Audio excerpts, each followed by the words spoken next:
Ok, bonjour Myriam. Alors, Bonjour Marie. depuis le début du confinement, la première semaine, le 16 mars, tu as mis en place sur Facebook un groupe de soutien burn-out parental Mhm. que j'aimerais reprendre Oui. avec toi aujourd'hui. Peut-être est-ce que tu peux déjà nous rappeler brièvement ce qu'est le burn-out parental et puis peut-être Mhm. aussi nous faire un petit état des lieux, des partages d'expériences que tu as sur le groupe. Très bien. Donc effectivement, on a créé cette page soutien burn-out parental France parce qu'on sait que le confinement est un facteur de risque pour le burn-out. Alors le burn-out, tout le monde le connaît, hein, ce sont des concepts dont on entend parler dans le cadre professionnel, mais depuis quelques années, de façon assez récente, on parle désormais de burn-out parental, qui va se caractériser par quatre grands phénomènes. Le premier phénomène, c'est chronologiquement l'épuisement psychologique et physique des parents. Mhm. Le deuxième phénomène, qui est la conséquence de ce premier, c'est une espèce de distance émotionnelle. On voit bien que nos enfants sont en difficulté, mais pour autant, on ne va pas répondre à leurs besoins. Le troisième point, c'est la perte de plaisir. On n'a plus aucun plaisir à être avec nos enfants. Or, le burn-out parental, il se caractérise par un déséquilibre entre les sources de plaisir que nous avons avec nos enfants et les sources de stress. Puisque bien sûr, être parent nous expose de fait à un certain nombre de stress qui sont inhérents au développement de l'enfant, au contexte dans lequel il grandit, à sa santé, etc. Donc avoir du stress quand on est parent, c'est normal. En général, ces stress sont équilibrés par tous les moments de plaisir que nous avons à nous occuper de nos enfants. Donc ce troisième critère, qui est la perte de plaisir, est un des critères qui signe le burn-out parental. Et enfin, le quatrième critère, c'est le contraste Mhm. entre ce que nous avons été comme parents avant d'être atteints par le burn-out et ce que nous sommes désormais aujourd'hui. C'est-à-dire, on ne pourra pas parler de burn-out parental pour des parents qui se sont peu préoccupés de leurs enfants auparavant ou qui jusqu'alors étaient maltraitants et peu empathiques vis-à-vis des enfants.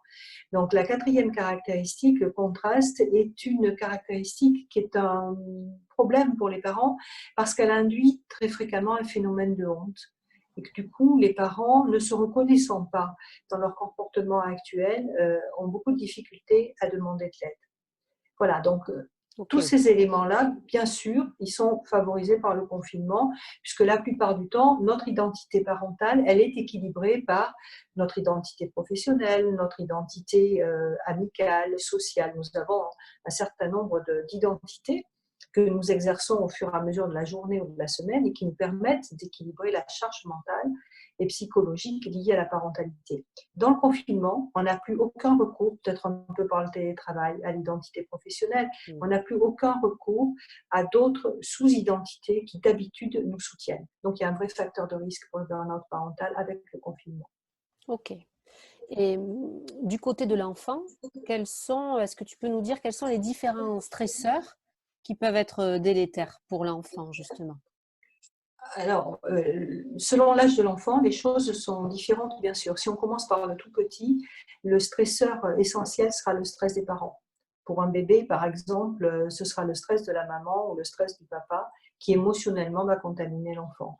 Pour les enfants un peu plus grands, parmi les stresseurs majeurs, il va y avoir bien sûr la perte de relation avec tous les gens qu'ils aiment, en particulier pour ceux qui ont la chance d'avoir des grands-parents présents, la perte de contact physique, voire de contact tout court, parfois il n'y a même pas de contact par Mhm. vidéo, avec les grands-parents peut être un facteur de stress. De la même façon, ne plus pouvoir aller à la maternelle, ne plus pouvoir aller à l'école primaire, voir les copains est extrêmement stressant. Par ailleurs, tous les enfants ont entendu parler de cette menace invisible qui met en danger chacun dès qu'on met le nez dehors. Donc tout ça, c'est un facteur ce sont des stresseurs pour les enfants.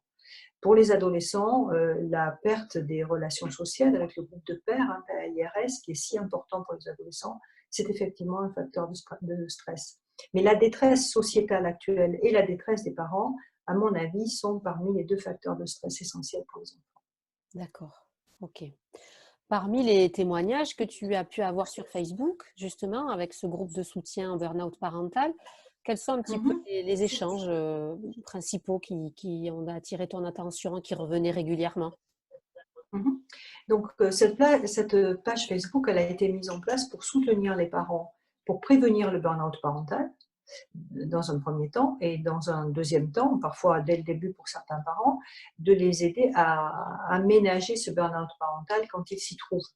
Donc, on a des témoignages qui sont très divers selon le stade où en sont les parents. Pour la première ou la deuxième semaine, on a eu beaucoup de questions autour de l'organisation des emplois du temps. Ça faisait partie des conseils qu'on donnait tous pour prévenir le burn-out parental. Il faut organiser le temps de façon à le voir se dérouler plus vite, avoir moins le sentiment qu'il est figé, donc être moins paniqué par cet aspect-là. On a eu beaucoup de questions sur qu'est-ce que je dois faire, comment j'intègre l'école, est-ce que je dois appliquer les règles de la même façon, etc. Et puis, on voit apparaître depuis 8-10 jours les consultations que je fais par vidéothérapie en témoignent encore hier, de véritables burn-out parental où des parents ont testé sur notre page Facebook l'interview, le questionnaire de burn-out parental, se trouve effectivement en burn-out parental, confiné avec des enfants qui ne supportent plus du tout.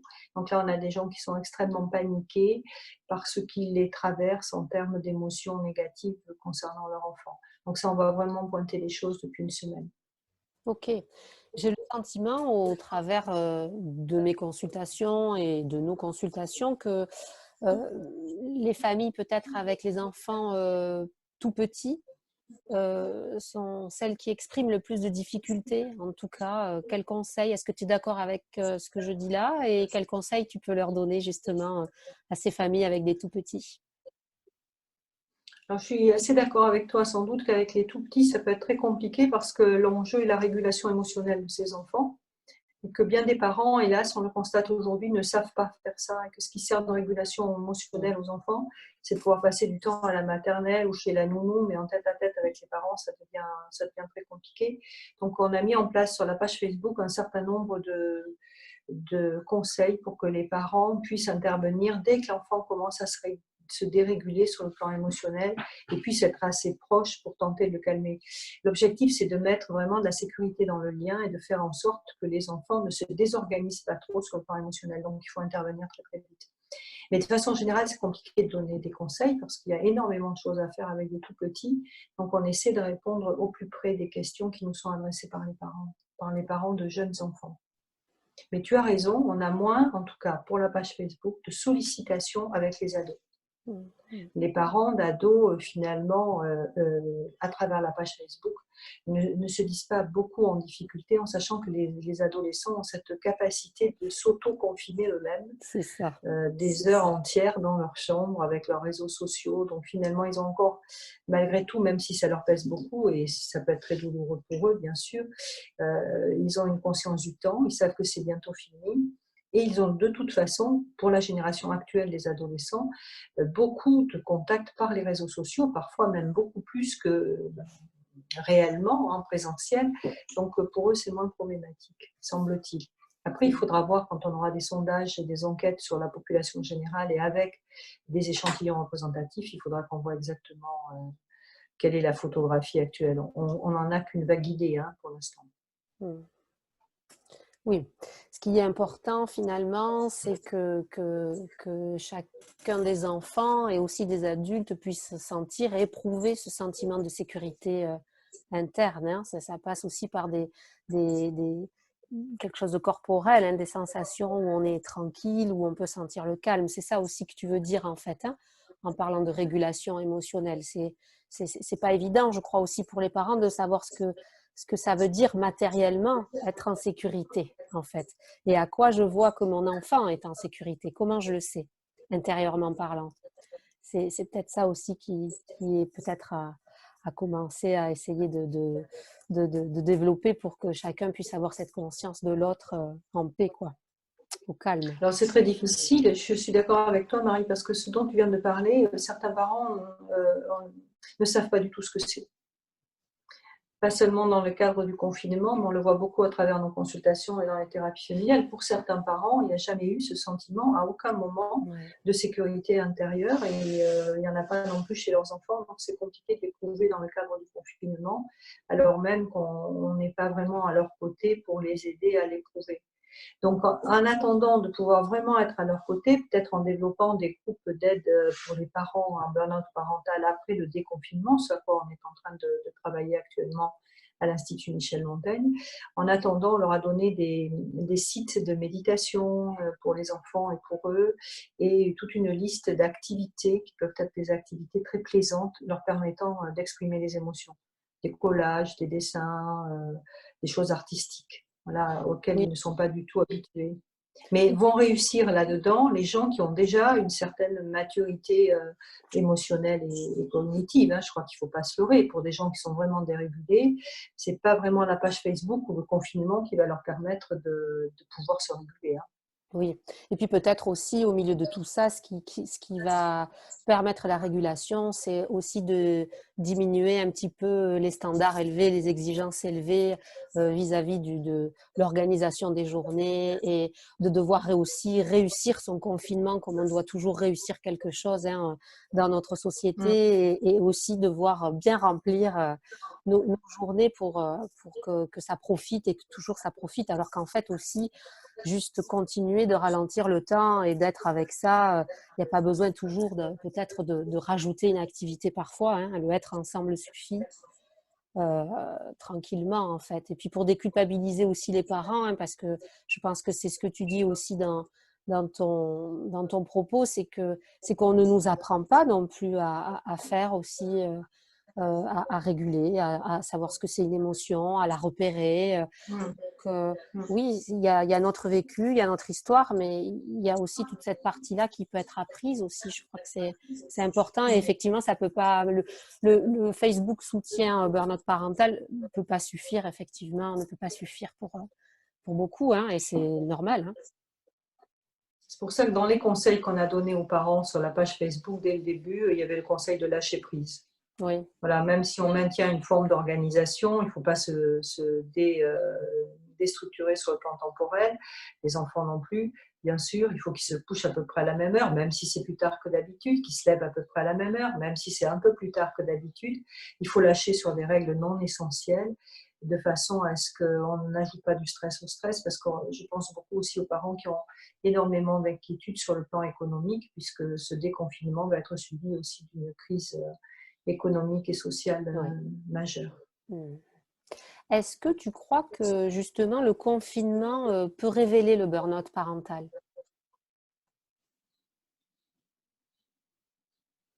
Je ne sais pas.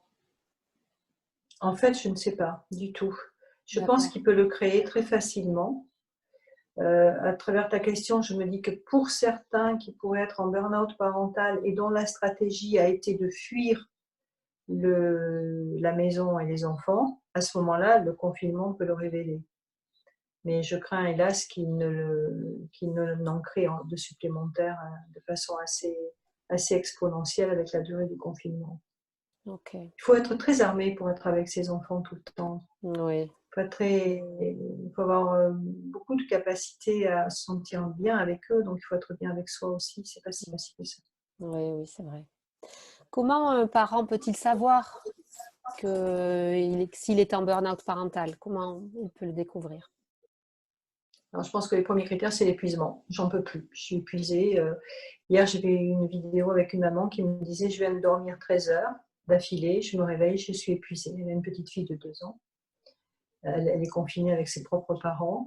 Donc l'épuisement physique, l'épuisement psychologique, le fait qu'on n'ait plus du tout envie de s'occuper de ses enfants et qu'on se surprenne à avoir des comportements potentiellement agressifs ou de rejet. Ce sont les Mhm. critères qui doivent alerter. Ok. Si burn-out parental il y a, comment un parent peut-il être pris en charge là durant le confinement? Alors pendant le confinement, c'est assez simple, hein, ils nous envoient un message, ils téléphonent à l'Institut Michel Montaigne, on a un secrétariat téléphonique et ensuite il est rappelé et moi je fais des thérapies et l'équipe qui est formée aussi par vidéo pour essayer de commencer à dédramatiser la situation, l'évaluer avec eux et puis commencer à leur donner des pistes pour sortir la tête de haut. Hmm. Ok. Et puis peut-être pour finir sur une touche un peu plus optimiste, quels sont les avantages finalement que les familles pourraient vivre durant ce confinement? Alors nous, bien sûr, on a un biais de recrutement, puisque sur la page, on a des gens qui viennent dire leurs difficultés, mais j'ai aussi beaucoup d'autres témoignages par d'autres biais que cette page-là, de parents qui sont absolument ravis parce que ça leur permet d'être plus proches de leurs enfants, parce qu'ils les découvrent aussi, parce que les enfants deviennent plus autonomes, parce qu'ils participent davantage à l'organisation même de la vie de la famille, parce que les parents s'autorisent à faire avec eux de la musique, de la poésie, de la lecture, regarder ensemble un film, ce qu'ils ne faisaient plus depuis quelque temps. Donc, c'est aussi une source de plaisir pour les parents qui vont bien. Le confinement, comme pour beaucoup de choses, va aggraver les, les inégalités, clairement. C'est-à-dire que moins on est outillé émotionnellement et aussi intellectuellement, les deux sont quand même assez liés parfois, vont se retrouver aggravés par le confinement, alors que les parents qui vont bien, qui ont un statut social élevé, qui sont dans de bonnes conditions de confinement, auront sans doute beaucoup plus de capacité à profiter de cet instant, qui peut effectivement être un merveilleux instant d'un temps suspendu avec nos enfants. C'est une forme de luxe, ça peut l'être en tout cas. Donc plaisir et créativité, hein. C'est ça qui va permettre, qui permet aux familles de, voilà, de trouver du bien-être ensemble, à être ensemble sur cette durée-là. Ok, mais Absolument. merci beaucoup Myriam pour Merci Marie. ces réponses apportées à ce thème plus particulier qu'est le burn-out parental en cette période de confinement. Merci beaucoup. Au revoir. Merci, au revoir.